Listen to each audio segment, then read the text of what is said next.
ரெண்டு பேருமே அவர்கள் செய்த சாதனைகளை பட்டியலிட்டாங்க. எங்களை போராட்ட களத்தில் நிறுத்தியதும் இந்த மக்களை போராட்ட களத்தில் நிறுத்தியதும் அவர்களுடைய சாதனைகள் தான். ஆட்சி அதிகாரத்தில் இல்லை நாங்கள். இதுவரை நாங்கள் முன்னெடுத்த போராட்டங்கள் என்ன?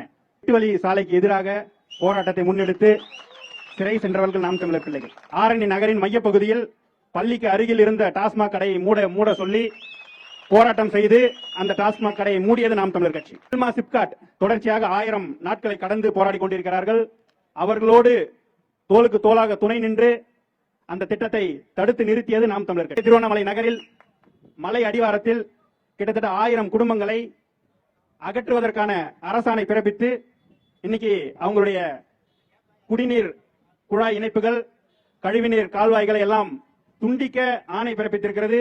அந்த மக்களோடு துணை நின்று போராடி கொண்டிருக்கிறது நாம் தமிழர் கட்சி. ஆக்கிரமிப்புகளை அகற்றி குறுங்காடுகளை ஏற்படுத்தி ஆரணியில் மியோவாக்கி காடுகளை உருவாக்கி நாம் தமிழர் கட்சி பாதுகாக்கிறது ஆட்சிக்கு வருவதற்கு முன்னாடி. அதே போல வந்தவாசியில் ஆக்கிரமிப்புகளை அகற்றி ஆண்டு பசுமை திட்டம், பல கோடி பனை திட்டம் என்ற திட்டத்தை முன்னெடுத்து நாம் தமிழர் கட்சி குறுங்காடுகளை உருவாக்கி இன்றும் பாதுகாத்து வருகிறோம். போராட்டமே வாழ்க்கையாக போன இந்த மக்களோடு நாம் தமிழர் கட்சி எப்போதும் துணையாக நிற்கிறது. இங்க இருக்கக்கூடிய என்ன சொன்னாங்க, கல்விக்காக நம்ம இது பண்ணோம் அப்படின்னு சொல்லி, இந்த கல்வி கூடங்கள் அதிகமாக திருவண்ணாமலையில் அதிகமான அரசு பள்ளிகளை மூடியது திருவண்ணாமலை மாவட்டத்தில் தான்.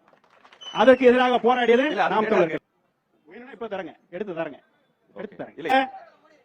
அரசு பள்ளி அடிபட்டு மருத்துவமனையில் சேர்த்திருக்கோம். மக்கள் இந்த மக்களோடு நாம் தமிழர் கட்சி நின்று அந்த போராட்டத்தை முன்னெடுத்தது. அடுத்ததாக சர்க்கரை ஆலை இருக்கு. அதனுடைய நிலுவைத் தொகை இன்னும் மக்களுக்கு போய் சேரல. அதற்கான போராட்டத்திலும் நாம் தமிழர் கட்சி முன்னின்று அந்த மக்களோடு போராடி கொண்டிருக்கிறது.